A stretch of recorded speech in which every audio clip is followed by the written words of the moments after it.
Welcome to Garis TV channel. So nandito na naman tayo para silipin naman natin ang estimated salary ni Ma'am Mariel Lasin. Ang kanyang content mga lods is about fishing and then sharing ng kanyang mga personal vlogs. So yung mga mahilig mag-fishing dyan, so silipin nyo na ang kanyang channel and then siyempre mga lods, supportahan nyo na rin. At saka huwag nyo kalimutan na isama din sa pag-support ang aking channel. So ito ay request naman ni Idol BL. So Idol, maraming salamat sa iyong request and then siyempre sa pag-support mo sa aking channel. Ingat ka palagi dyan and God bless. So mga lods, kung bago pa kayo sa aking channel, pakiclick naman ang subscribe natin and then siyempre pakipost na rin ng notification bell para lagi kayong updated sa ating video. So ano pa ba ang hinihintay natin mga lods? Let's go!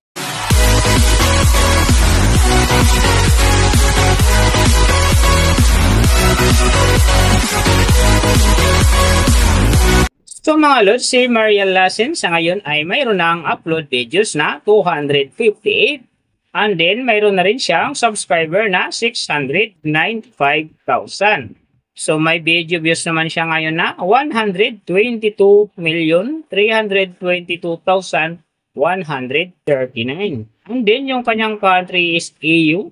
So yung channel type naman niya is people. And then yung account niya, ginawa ito noong September 2, 2013. So doon naman sa kanyang total grade, nakakuha siya ng letter B and then sa kanyang social blade rank naman nasa 93,961. So doon naman sa kanyang subscriber rank nasa 1,625 and then sa kanyang video views rank naman nasa 154,627. So doon naman sa kanyang country rank nasa 382. And then, sa kanyang people rank naman, nasa 1,202. So, nakita na natin yung kanyang ranking. Silipin naman natin yung kanyang last 30 days na subscriber. So, nakakuha siya dito ng 16K. Ang hindi lang maganda dito mga lods kasi ang kanyang percentage ay bumaba ng 37%.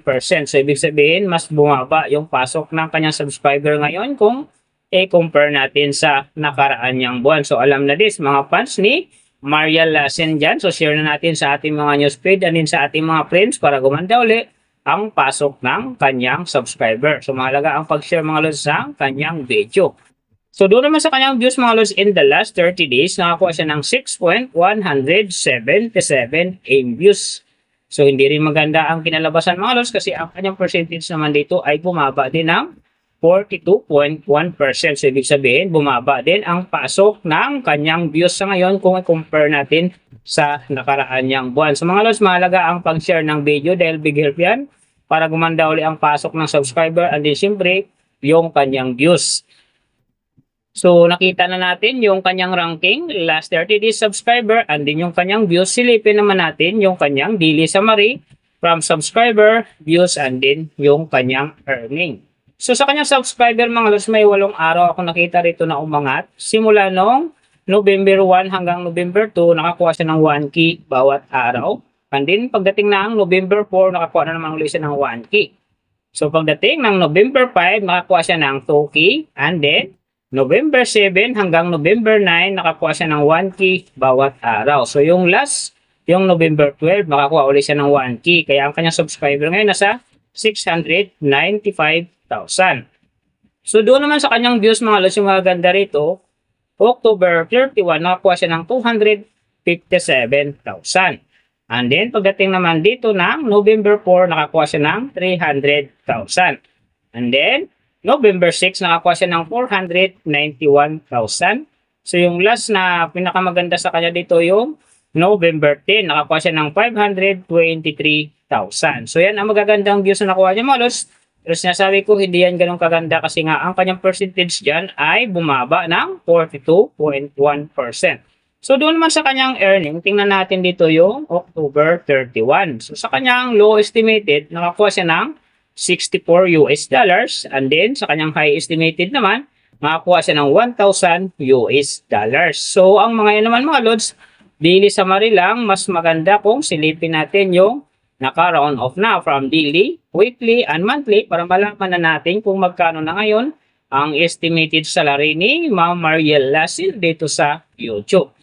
So, unahin natin yung kanyang daily average. So sa daily subscriber, nakakuha siya ng 534. And then sa kanyang views naman, nakakuha siya ng 205,903. So doon naman sa kanyang daily low estimated ng kanyang earning, nakakuha siya ng 51 US dollar. So times natin sa 58, mayroon siyang 2,958. And then sa kanyang daily high estimated naman ng kanyang earning, nakakuha siya ng 824 US dollar. So times natin sa 58, mayroon siyang 47,792. So yan mga lods, ang kanyang daily average. So pupunta naman tayo sa kanyang weekly average. So sa weekly subscriber, nakakuha siya ng 3.73k. And then sa kanyang views naman, nakakuha siya ng 1,441,321. So doon naman sa kanyang weekly low estimated ng kanyang earning, nakakuha siya ng 360 US dollars. So times natin sa 58, mayroon siyang 20,880. And then sa kanyang weekly high estimated naman ng kanyang earning, nakakuha siya ng 5,800 US dollars. So times natin sa 58, mayroon siyang 336,400. So yan naman mga lods, ang kanyang weekly average. So pupunta naman tayo sa kanyang monthly average. So sa monthly subscriber, nakakuha siya ng 16k. And then sa kanyang views naman, nakakuha siya ng 6,177,062. So doon naman sa kanyang monthly low estimated ng kanyang earning, nakakuha siya ng 1,500 US dollars. So times natin sa 58, mayroon siyang 87,000. And then sa kanyang monthly high estimated naman ng kanyang earning, nakakuha siya ng 24,700 US dollars. So times natin sa 58, mayroon siyang 1,432,600. So yan naman mga lods, ang kanyang monthly average. And then, yung nababanggit ko rito or nakikita nyo is pawang estimated lamang yan. Nakabis lang tayo sa Social Blade website. Isang public website yan na kahit sino pwedeng mag-open para malaman kung magkano na ang estimated salary ng ating mga iniidolong YouTuber, vlogger, or influencer. And then mga lods, like ko sinasabi, palaging natutupad dyan, yung low estimated kasi nga hindi talaga natin kayang i-demand sa ating mga viewers na huwag mag-skip ng ads. Pero pwede pa rin naman yan maging times 2, times 3, or maging times 4 pa yan kapag ang isang vlogger nakapagpa-viral ng kanyang video. So siyempre mga lods, kung supporter ka ni Mariel Lasin, huwag ka na mag-skip ng ads dahil big help yan sa kanyang channel at saka siyempre sa kanyang mga personal na adikain. So mga lods, huwag nyo rin kalimutan, huwag na rin skip ang aking ads dahil big help din yan sa aking channel at saka siyempre sa aking mga personal adikain. So mga lods, kung nagustuhan nyo ang video na to, pakiclick naman ang subscribe natin and then siyempre pakipost na rin ng notification bell para lagi kayong updated sa ating video. So big thank you sa lahat ng mga sumusuporta sa aking channel. Sa magsusupport pa lang, ingat kayo palagi and God bless at sana gabayan kayo palagi ng Panginoon sa ginagawa nyo araw-araw at siyempre magtagumpay din kayo sa inyong mga pangarap. So hanggang dito na lang. See you on my next video.